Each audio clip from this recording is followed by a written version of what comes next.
ذکرهم اللہ فی من عندہ، کہ جب کبھی اللہ کے بندے کسی مسجد میں جمع ہو کر اکٹھا ہو کر قرآن مجید پڑھتے پڑھاتے ہیں، قرآن مجید کے پیغام، قرآن مجید کے میسیج کو سنتے سناتے ہیں، تو ایسی مجلس پر آسمان سے سکینت نازل ہوتی ہے، اللہ کے فرشتے ایسی مجلس کو گھیر لیتے ہیں، اور ایسی مجلس کا تذکرہ اللہ تبارک و تعالیٰ اپنے پاس موجود معزز فرشتوں کے سامنے کرتا ہے۔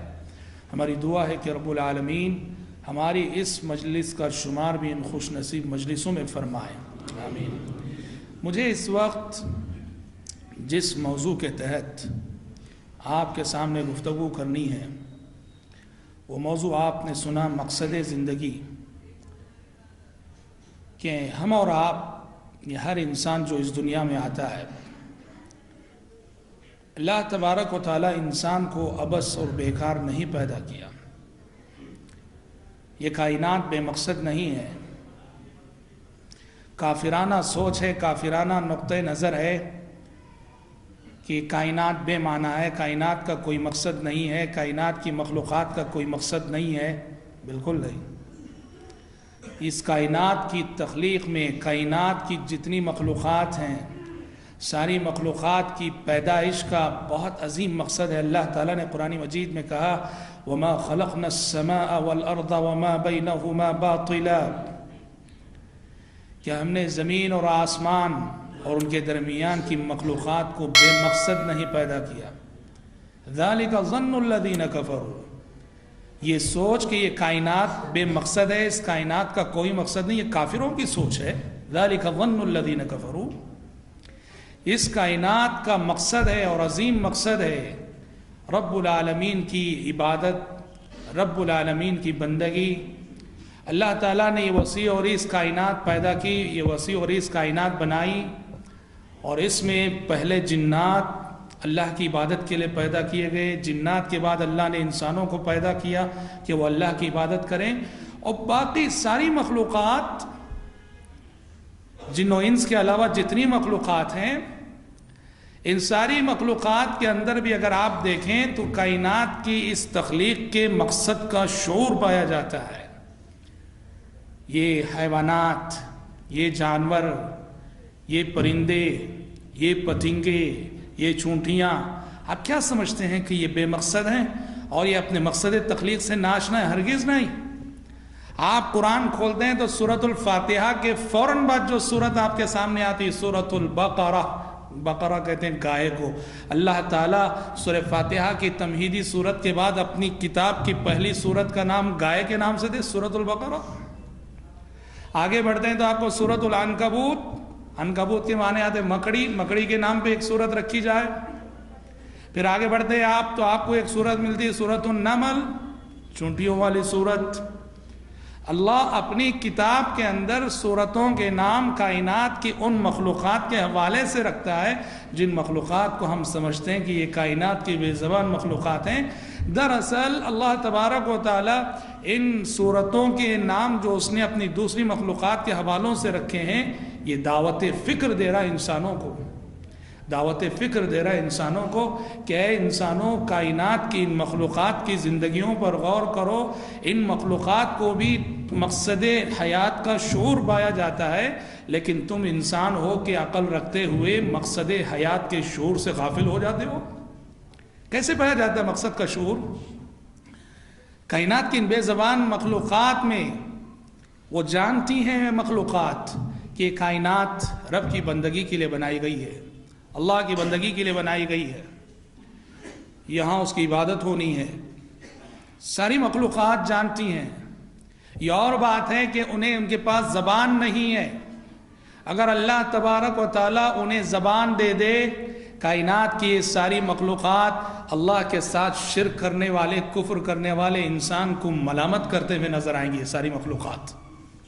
بالکل تبھی تو قرآن نے کہا وَإِن مِّن شَيْءٍ إِلَّا يُسَبِّحُ بِحَمْدِهِ وَلَكِن لَّا تَفْقَهُونَ تَسْبِيحَهُم، اس کائنات کا ذرہ ذرہ اللہ کی تسبیح بیان کر رہا ہے، سبحان اللہ کہہ رہا ہے، وَلَكِن لَّا تَفْقَهُونَ تَسْبِيحَهُم، اے انسانوں یہ اور بات ہے کہ تم ان کی تسبیح کو سمجھ نہیں سکتے۔ یہ درخت اللہ کی تسبیح بیان کر رہے ہیں، یہ پتھر اللہ کی تسبیح بیان کر رہے ہیں، یہ پہاڑ اللہ کی تسبیح بیان کر رہے ہیں، یہ پرندے اللہ کی تسبیح بیان کر رہے ہیں۔ سورہ نور میں اللہ تعالیٰ نے کہا أَلَمْ تَرَ أَنَّ اللَّهَ يُسَبِّحُ لَهُ مَنْ فِي السَّمَاوَاتِ وَالْأَرْضِ وَالطَّيْرُ صَافَّاتٍ كُلٌّ قَدْ عَلِمَ صَلَاتَهُ وَتَسْبِيحَهُ، کیا تم نے نہیں دیکھا کہ اللہ تعالیٰ کی پاکی بیان کر رہی ہیں وہ سب مخلوقات جو آسمانوں میں اور جو زمین میں ہیں، اور پرندے بھی اللہ کی تسبیح بیان کر رہے ہیں پر پھیلائے ہوئے، اور ہر مخلوق کو اپنی اپنی نماز معلوم ہے۔ پتہ چلا ان مخلوقات کی عبادت ہے، ان کی نماز ہے، ان کی تسبیح ہے، ان کی حمد و ثنا ہے۔ یہ اور بات ہے کہ ہم ان کی تسبیح اور ان کی عبادت کو سمجھ نہیں سکتے ہیں۔ ہاں اللہ تعالیٰ کبھی کبھی ان مخلوقات کی تسبیح اور بندگی کو اس انداز میں دکھا دیتا ہے کہ ہم اور آپ بھی سمجھ سکیں۔ تبھی تو آپ دیکھتے ہیں آسٹریلیا کا شہر ہے سڈنی کے جنگلات میں ایک درخت ہے، جو درخت اس حالت میں ہے، ایسے اگا ہے کہ جیسے انسان رکوع کر رہا ہو۔ آپ رکوع میں جائیں گے، دو گھٹنے ہیں، دو ہاتھ ہیں گھٹنوں پر، اور پیٹھ جھکی ہوئی ہے، اور سب سے زیادہ حیرت کی بات یہ ہے کہ اس کا رخ کعبۃ اللہ کی طرف ہے۔ یہ سب سے بڑی بات ہے۔ کائنات کی ان مخلوقات کی بندگی کو رب العالمین چاہے تو اس انداز میں دکھا سکتا ہے کہ ہم بھی سمجھ سکیں۔ اور آپ نے وہ اس پتھر کی تصویر جا بجا دیکھی ہے جو بہتی دریا کے درمیان ہے، اور ایسے جیسے کہ انسان سجدہ کر رہا ہو۔ اللہ چاہے تو ان مخلوقات کی بندگی اور عبادت کو اس انداز میں دکھا سکتا ہے کہ ہم بھی سمجھ سکیں۔ تبھی تو ابن مسعود رضی اللہ عنہ کہتے ہیں، بخاری شریف کی روایت ہے، ایک مرتبہ ہم اللہ کے نبی صلی اللہ علیہ وسلم کے ساتھ کھانا کھا رہے تھے کہ اچانک کھانے کے دوران ہم نے کھانے کے دانوں کی تسبیح کی آواز ہمیں سنائی دی۔ اللہ نے معجزانہ طور پر وہ آواز سنائی۔ واللہ کہتا ہوں یہ کائنات کی بے زبان مخلوقات اگر ہم ان کی زبانیں سمجھنے لگیں تو وہ ہر مخلوق اس کائنات کی مقصد وجود کی شہادت دیتی نظر آئے گی۔ سلیمان علیہ السلام جن کو اللہ تبارک و تعالی نے جہاں بہت ساری نعمتیں عطا کی تھیں، اس میں سے ایک نعمت یہ تھی کہ وہ کائنات کی بے زبان مخلوقات کی زبان سمجھتے تھے۔ چونٹیاں ان سے مخاطب ہوتی تھیں، پرندے ان سے مخاطب ہوتے تھے، اور سب کی بولیاں سمجھ لیتے تھے۔ قرآن مجید کہتا ہے کہ جب ایک مرتبہ حضرت سلیمان علیہ السلام کہیں سفر پہ جا رہے تھے، قافلے میں جنات بھی تھے، قافلے میں پرندے بھی تھے۔ راستے میں ایک جگہ حضرت سلیمان علیہ السلام نے اپنے قافلے کو روکا، جائزہ لیا کہ سارے جنات موجود ہیں کہ نہیں، سارے پرندے موجود ہیں کہ نہیں۔ تو اچانک کیا دیکھا کہ جائزے میں حاضری میں ہدہد کو غائب پایا کہ ہدہد غائب ہے۔ حضرت سلیمان علیہ السلام کو غصہ آ گیا۔ انہوں نے کہا کیا مجال اس ہدہد کی کہ میرے انتظام و انصرام کے ماتحت رہتے ہوئے پرمیشن کے بغیر اجازت کے کیسے غائب ہوا؟ کہا وَتَفَقَّدَ الطَّيْرَ فَقَالَ مَا لِيَ لَا أَرَى الْهُدْهُدَ أَمْ كَانَ مِنَ الْغَائِبِينَ، پرندوں کا جائزہ لیا اور کہا کیا بات ہے، ہدہد نظر نہیں آ رہا ہے، کہاں چلا گیا؟ کہا لَوْعَذِّبَنَّهُ عَذَابًا شَدِيدًا، کہا کہ آنے دو اس ہدہد کو، سخت سزا دوں گا کہ پرمیشن کے بغیر کیسے گیا۔ او لأذبحنہ، یا اس کو پکڑ کے ذبح کر ڈالوں گا میں، او لیأتینی بسلطان مبین، میری سزا سے بچنا ہے اس ہدہد کو تو ایک ہی شکل ہے کہ کوئی معقول عذر پیش کرے کہ کیوں اور کہاں چلا گیا تھا وہ۔ قرآن کہتا ہے کہ ابھی سلیمان علیہ السلام کا غصہ ٹھنڈا نہ ہوا تھا کہ یہ ہدہد بڑی شان و شوق اور تم تراق کے ساتھ پہنچا، اور سلیمان علیہ السلام سے مخاطب ہو کے کہنے لگا فَمَكَثَ غَيْرَ بَعِيدٍ فَقَالَ أَحَطْتُ بِمَا لَمْ تُحِطْ بِهِ وَجِئْتُكَ مِنْ سَبَإٍ بِنَبَإٍ يَقِينٍ، کہا کہ اے سلیمان اس وقت میرے پاس ایک ایسی خبر ہے جس کی خبر آپ کو نہیں ہے۔ أَحَطْتُ بِمَا لَمْ تُحِطْ بِهِ، ایک ایسی بات میں جان کے آیا ہوں جو آج تک آپ کے علم میں نہیں تھی اے سلیمان۔ آپ بھی نہیں جانتے وہ بات میں اپنے علم میں اس وقت رکھتا ہوں۔ کہاں ہیں وہ لوگ جو کہتے ہیں کہ انبیاء غیب جانتے ہیں؟ پرندہ کہہ رہا ہے، پرندہ کہہ رہا ہے۔ اس وقت میرے پاس ایک ایسی خبر ہے اے سلیمان علیہ السلام جو آپ کو بھی نہیں ہے۔ کہا کیا خبر؟ وَجِئْتُكَ مِن سَبَإٍ بِنَبَإٍ یقین، ابھی میں سبا سے ہو کے آ رہا ہوں۔ یمن کا شہر سبا ہے، سبا سے ہو کے آ رہا ہوں، سبا کی ایک یقینی خبر میں لے کے آیا ہوں۔ سلیمان علیہ السلام نے کیا ہے؟ کہا کیا ہے؟ کہا انی وجدت امرأة تملکہم وأوتیت من کل شیء ولہا عرش عظیم۔ کہا کہ سبا سے ہو کے گزرا اور سبا میں جو آبادی ہے ان حالات کا جائزہ لیا تو میرے لیے بہت ہی تعجب کی بات نظر آئی کہ سبا والوں نے ایک عورت کو بادشاہ بنا رکھا، عورت کی حکومت چل رہی ہے وہاں۔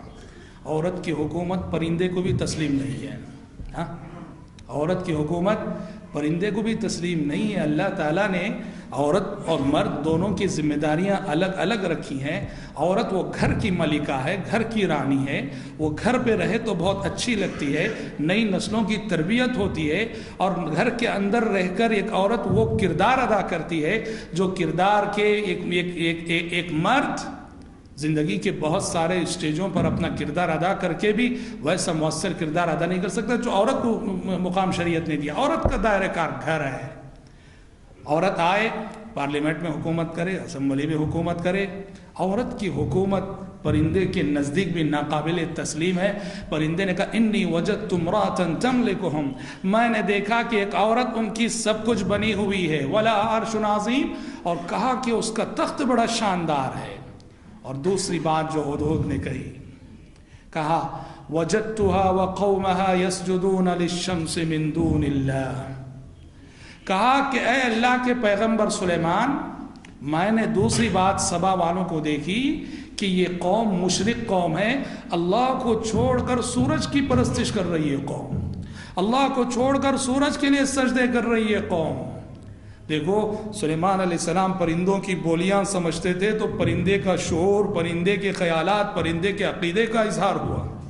تو اس لیے میں کہہ رہا ہوں کہ واللہ اگر کائنات کی ان بے زبان مخلوقات کو سمجھنے کی طاقت ہمیں مل جائے تو آج انسان جو قدم قدم پہ شرک کر کے اللہ سے بغاوت کر رہا ہے، کائنات کی یہ ساری مخلوقات انسان کی ملامت کرتی ہوئی نظر آئیں گی۔ تو حضرات، انسان کی تخلیق کا مقصد ہے اللہ کی بندگی، رب کی بندگی، اللہ تبارک و تعالیٰ کی عبادت۔ وَمَا خَلَقْتُ الْجِنَّ وَالْإِنسَ إِلَّا لِيَعْبُدُونَ، میں نے جن و انس کو اس لیے پیدا کیا ہے کہ وہ میری عبادت کریں۔